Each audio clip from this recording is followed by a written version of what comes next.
Squirrels! So hello, and welcome to another Legends of Runeterra video. My name is Chris, and today it looks like we have Variety Day, just looking at the sort of, regions that these cards are from. And by Variety Day, I mean that essentially there'll be one or two cards from each of the other regions that won't be getting champions.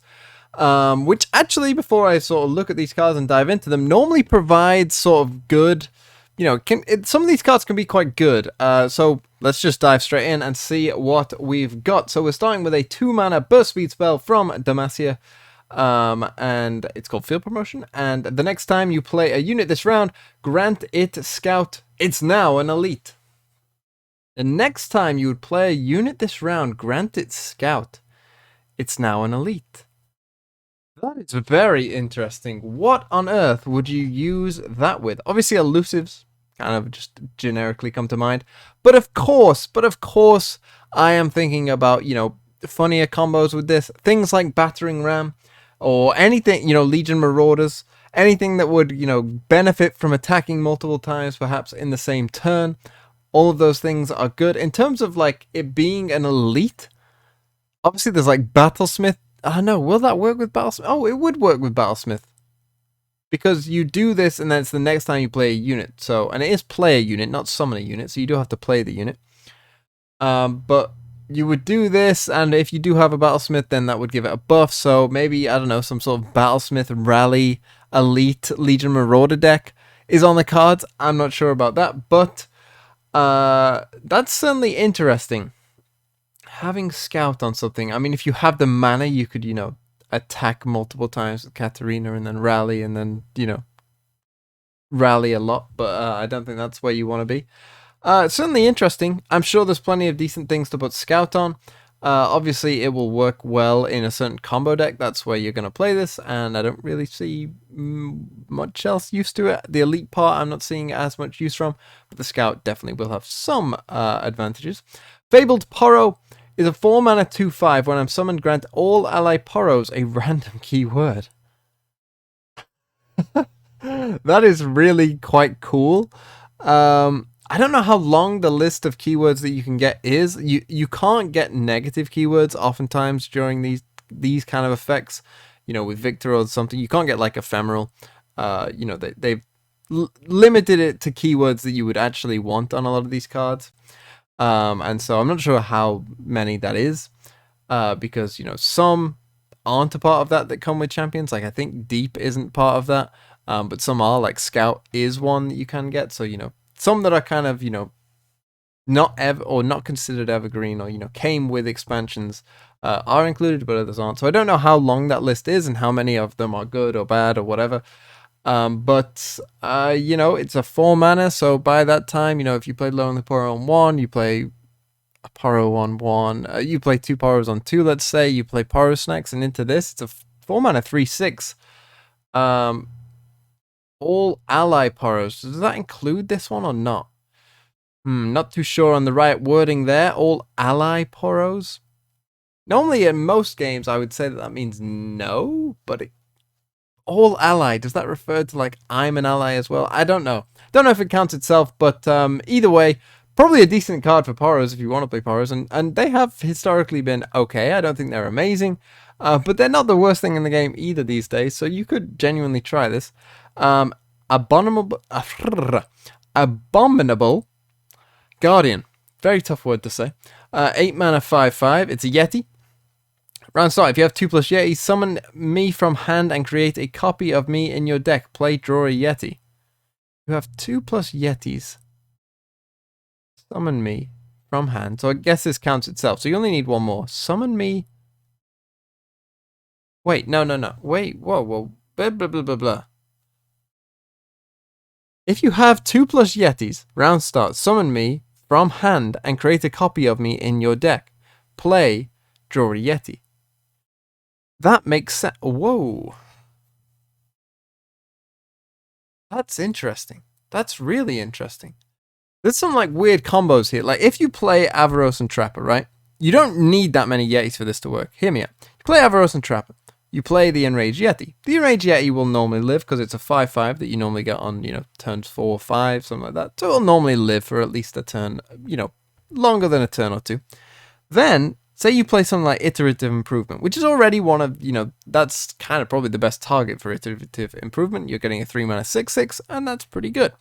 Then you've got 2 Yetis. You play a Abominable Guardian, and you have no other Yetis in your deck outside of that one. So, you summon this, and then you create... Is it only one? Oh, it's only one, though. I thought... If you created 2, then obviously you could draw the next one, play that on 8, you'd get another one, then it's summon again.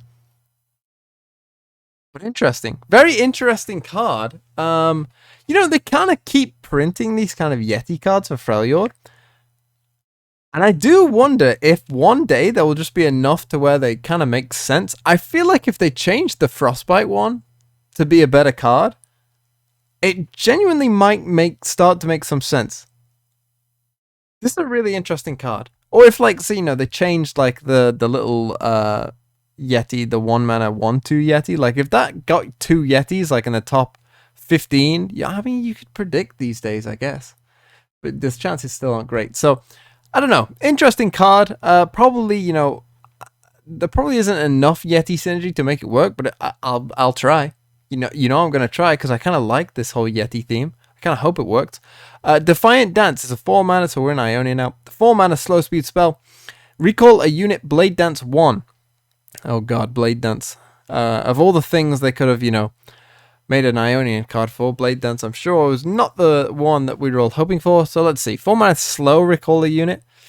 That's probably a yikes. I don't. Thankfully, this card does not look that good. Because the slow speed on recall a unit means that if your opponent can ever react and kill that unit, then you've paid 4 mana to do absolutely nothing. So there is that. But this will Blade Dance 1, I think. It doesn't say recall a unit 2 Blade Dance 1, so you will always get the Blade Dance 1, which probably isn't great. But I think the fact that it's slow speed, it's 4 mana, it probably isn't worth playing in... hopefully in any deck, but I don't think that this is good enough to warrant play. But we have more cards, don't worry. As you can see, we've got some Targon and Noxus cards here as well. So Starlet Epiphany is a 3-mana burst speed spell in Targon. Invoke. If you have a Celestial ally, replace your deck with 20 copies of Behold the Infinite. Hold on. What is Behold the Infinite? I'm just going to have to go on a quick searching mission just to refresh my mind. And I'll be right back. So I'm back. Behold the Infinite, which is the one that I thought it was, which is the 2-mana that just says Invoke. But I just wanted to make sure. This obviously is incredibly funny. So you replace your deck completely. I mean, that's just so stupid. But I love it. To be fair, if you have like double Mountain Scryer or something like that, which I'm guessing you will probably want, it could be okay. If you can keep your Mountain Scryers alive, maybe it's okay. Because then you just get such powerful cards for cheaper cost. Oh my god. That is so... oh my god. I'm definitely building that deck. An all-in Mountain Scryer deck. You play Mountain Scryers, hopefully 2 of them. You aim... oh, yeah, maybe you have copy effects, right? You play Iterative Improvements, stuff like that. To just get as many Mountain Scryers down as you can. Or, like, get 2 to 3 down, right? Then you play Starlet Epiphany, and then you just go crazy every turn. How many draw cards are there in the invoke cards? Obviously, there's the Traveler, which invokes another card, which essentially is a draw at this point. And there's Written in the Stars, but that won't draw you anything. I don't know. I don't think that this will be good. Shock horror. I don't think they'd want something to be like this good, but it's a super funny card that, again, I'll be trying that. Heavens Aligned is a 1-mana focus speed spell. Daybreak, create a random Nightfall card in hand. Nightfall, create a random Daybreak card in hand. I mean, obviously, amazing Nightfall synergy. More so than Daybreak synergy, unfortunately, for Daybreak. But this is a card that, you will see slammed into Nightfall decks. It's pretty much a perfect card for Nightfall decks. because you can use this as a Nightfall to get a decent Daybreak card. A lot of the Daybreak cards are decent in themselves, so therefore this is like a perfect card for Nightfall, because when you don't have a Nightfall activation, here it is, and it's going to give you another Nightfall card, which is great. And if you feel like, oh, I kind of want to use this now to be efficient with my mana, then you're going to get a Daybreak card, as well. You're going to get a Daybreak card that then you can just use on the next turn as well, and just get the value from that. That is insane. For that deck, which is kind of cool. A Noxus 10 mana card. Here we go. Atakan, I'm going to go with Bringer of Ruin. A 10 mana 5/2 Overwhelm. Attack. Increase my power by the total power of all allies. Okay, so obviously, Spectral Matron is kind of coming in. It's kind of the general theme. Is it better than Cytheria to go in on this thing and go for a big Overwhelm win condition on the spot? If you've played Spectral Matron, then Matron has what? 6 attack, I think? That would be 6. And then if you had, some other things like Curse Keeper, or if you have the Escaped Abomination, or some other units, let's say you've got like 6 more worth of stats, that would bring it up to 16, which would be pretty big. Maybe not enough to kill them, but it would be quite a lot. So maybe we'll see. I don't know. But certainly interesting. An interesting card to potentially play around with. I don't know if there's anything. I mean, dragons. Could you run Demacia Noxus dragons? Probably not. Maybe Targon Noxus dragons? Maybe, and you just slap this down. The problem is it's turn 10. So I feel like you probably will need some kind of ramp, maybe. Could you do it with Freljord? You could do Freljord, like Plunder Ramp with Wolf Rider? A Tusk Raider? Did someone say the ultimate Chris deck? I'm trying it. I've said that with pretty much every card we've seen. As I say, these days can be exciting. Thorned Blade, another crazy exciting card. God, I could be here all day talking about these cards. This is so interesting. Is it just a 4 mana burst speed spell? Give an ally 5 attack this round. Now, let's be real. Is it worth, in most cases, paying the extra 3 mana to get 2 more attack than Elixir of Wrath gives you? No. But we did see a card yesterday who maybe could benefit very greatly from this card being a thing. This is a Rek'Sai card if I've ever seen one, and whilst I do think that Pike and the whole build drawer package will be a lurk mechanic, I think the fact that we saw in that video that they were playing, they were playing with Riven, with Rek'Sai, and I think they are pushing towards, yes, there will be some Pike Rek'Sai synergy, no doubt, they'll probably both have lurk on them, keywords wise. But I think that they also recognize that they want Noxus to be a flexible option for Rek'Sai as well, that Thornblade could potentially go into. And I have, sort of seen people talk about this. Let's assume that you're attacking on evens. Turn 1, you play a lurk unit. Or it can be turn 1 or 2, really. It doesn't really matter. But let's say turn 1, you play a lurk unit. Turn 2, you predict Rek'Sai to the top of your deck. What did Rek'Sai start with? 3 attack? This is going to be spicy, right? Turn 2, you predict Rek'Sai to the top of your deck. You could do that. We got a 0 mana predict card, so that's one way of doing it. But you could also, spend mana to predict Rek'Sai to the top as well. That's fine. Then you attack with your unit. And, that will give you, if Rek'Sai's on the top, that gives you 2 attack. Because Rek'Sai, that's what Rek'Sai's ability is. So that gives every lurker 2 attack. So Rek'Sai is up to 5. Turn 3, you pass. You've drawn Rek'Sai. Turn 4, you play Rek'Sai, who is now a 5/6. And you then, hopefully they don't, have Vengeance or something. They shouldn't really be able to kill it, because it's got 6 health. So outside of, them saving mana for Vengeance, which maybe could happen, then you play Thornblade, that's your 10 attack, you level up Rek'Sai, and you just have an absolute monster, literally a monster, who then gets, would it be 12 attack? Well, if you have a lurker on the top of the deck, then it's 12, but 11 if you don't. Either way, then you just go crazy. You have leveled up Rek'Sai. You create 3 cards in hand. And that is one possible way I could see this card being played. Outside of that, I don't think you're really probably going to see this card be played. Maybe in an Overwhelm deck. I mean, maybe you could in an Overwhelm deck. I think Decisive Maneuver would still be a bit better. I think. Yeah, I don't think you'd play this outside of that little combo I just said. But that, to me, sounds like something that, you know, is possible. It sounds to me like that is a possible thing to do, and I would not be surprised if that is the way that Rek'Sai ends up going. And we got some Shadow Isles cards as well. 4 mana, Astral Fox. Play, kill an ally to deal 3 to the enemy nexus. This is a card right down my street. If any of you don't know, I do love the burn. And Astral Fox, I love it. Obviously, it's really cool. You know, Phantom Prankster. The collector card, the 5 mana 2/4.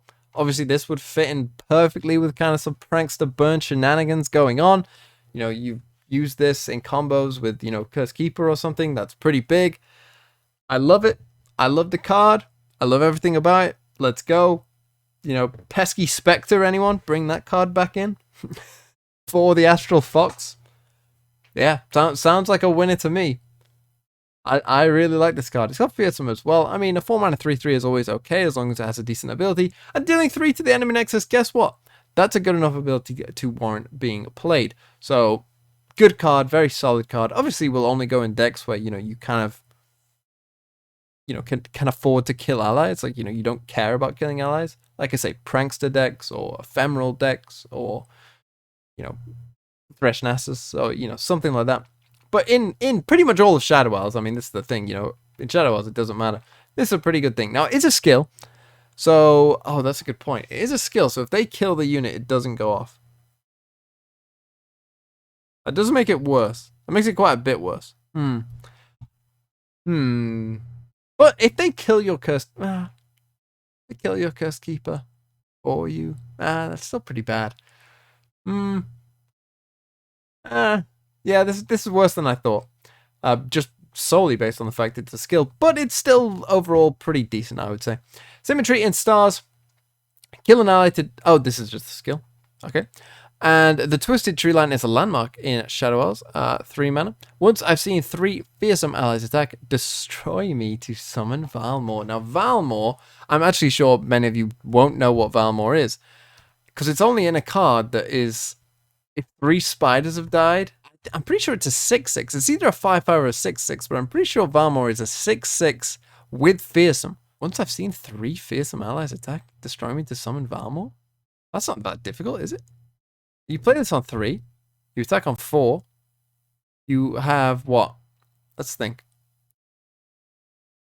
You could go Precious Pet for a 1-drop. Is there another fearsome 1-drop? There is, right? The Shurima ones, of course, Bakai Reaper. Did we get one yesterday as well? I feel like that the Rek'Sai one is that not a fearsome as well? So that's possible, I think, and obviously Mist Wraiths in general have fearsome. You know, Stygian Onlookers, of course, have fearsome. Only on that turn though, so you know you need to balance that. But you could, I mean, you could play this on 3, go Mist Wraith, Stygian, and that's 3 right there, and then you attack with them, and you've got a 6/6. And the problem with a lot of landmarks is that they kind of stick around and they don't allow you to block if they've got 6 units. You know, you can't block all of them. But this destroys it. You know, this gets rid of the landmark to summon a big unit. This is a good card, I think. This is a pretty scary card, I think. By turn 5, in like most fearsome decks, you're going to do that pretty quick. And then you get a 6/6 for 3 mana with fearsome. That's pretty good.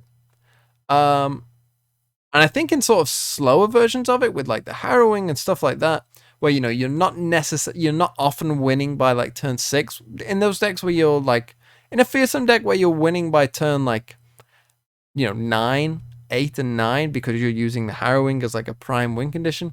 I think that is where this kind of card will shine, and I think it definitely will have a place. Obviously in Spiders as well. Elise has fearsome, and Precious Pet has fearsome. I'm sure there's others that do as well. You know, there's plenty of spiders with fearsome. Of course, Frenzy Skitterer has fearsome as well. So definitely will still play. And that's all the cards for today. Crazy day, really. I love these kind of days because I really do think that they, really do give you some interesting cards. So I'm just going to quickly sort of give them a rating out of 10. Field Promotion. It's one of those cards like in a certain combo deck, like good, but everywhere else pretty bad. So probably like a 6 out of 10 because it will potentially fit in one deck. And in that, with something like Zed, this is like pretty good with, right? And in that one deck, it'll work pretty well, and everywhere else not as well, right? So like a 6 out of 10 because in the right deck, it will be pretty strong. Fabled Poro. I'm going to give this like a 7 out of 10. I think, Poro snacks and that kind of thing, like a 4-mana 3/6. Pretty big, that's better than any other unit, I think, right? 3/5 is normally the 4-mana cost. So if you can get a Poro snacks on this, then it's better straight away, and obviously you want to. And the fact that, this could be giving you like 5 to 6 different keywords, and often Poros use like give it all as their win condition. So it kind of suits everything that Poros kind of want to do. Yeah, seems pretty good to me. Abominable Guardian. Guardian. Again, really interesting card. If Yetis were better, this would be a good card. But unfortunately, I don't think there's enough Yeti support at this moment, so this is probably like a 4 out of 10. Did I give this a rating? I'm going to give this like a 7, if I didn't. Defiant Dance. Slow speed kind of really holds it back, so I'm going to give this a 4. Starlet Epiphany, really funny card. I don't think it can work though because you're not going to be drawing enough cards, I don't think. And unless you have like multiple Mountain Scryers down, I feel like it's too slow because you have to then pay the 2 mana to get the invoke to then, do something. Very funny card, don't get me wrong, but I don't think it will quite work. So this is like a 2 out of 10. Heaven's Alliance. This actually might be a 0 out of 10 because this might lose you the game. This is a 3-mana card that might say lose the game, which is quite funny. So this might be a 0 out of 10. Heaven's Aligned, very strong card in a Nightfall deck. Obviously doesn't necessarily fit elsewhere too much. Maybe some spell synergies, I guess. But very good card in Nightfall. Probably like an 8 out of 10. Should be a 3 of in all Nightfall decks, I would assume. Because it does exactly what you want for a card in that deck to do. Atakan, Bringer of Ruin. Unfortunately, I don't think that this is quite there. I will definitely try to bring something with this card, but I think this is more like a 4 out of 10, like most 10-mana cards. Unfortunately, just not that good. Thornblade, outside of that one, sort of area that I sort of said, where with Rek'Sai, it potentially could be absolutely nuts and win you the game. Then again, with Tarek, it has a pretty nice little, giving something 5 attack is pretty big. So there are some synergies with this. I'm not going to completely write it off. There are some other synergies as well that you could use, but I do think that the 4 mana cost is a bit much. 3 extra mana for 2, just a 2 attack, is kind of crazy. So I don't. It wouldn't have shocked me if they made this 3 mana to start with, and then someone lost to it, and then they were like, yeah, I don't really like that, and then made it 4 mana instead. So yeah, I'm not sure about this one. Don't think I'll see much play. So this is like a 4 out of 10. And coming on, Astral Fox, the fact that it's a skill really hurts this card. I still think, it has base value. It's still probably like a 6 out of 10. It will probably see some experimentation. Because, your opponent won't always have an answer. Sometimes I think people assume that like, oh yeah, well, your opponent will just kill the unit that you use on. Well, sometimes they're going to have no mana. And sometimes, they're not going to be able to do that. And so, it will go off. It's not going to get counted every time. So, like a 6 out of 10. And the Twisted Tree line, I think, is just absolutely crazy good. Pretty sure Valmore's a 6/6. If not, then obviously kind of take my rating with a punch of salt. But yeah, really good card in obviously fearsome decks and maybe spiders as well. Probably like probably because it is a bit slow. You are paying 3 mana and not getting a payoff probably till like turn 5 because that's when you'll start sort of actually getting the unit. So probably like a 7.5, something like that. And that is the cards for today. I really enjoyed these cards today. Please let me know what you thought of them as well, because I thought they were just really cool. So thank you so much for watching and have a really nice day. I'll see you tomorrow with more Legends of Runeterra spoilers.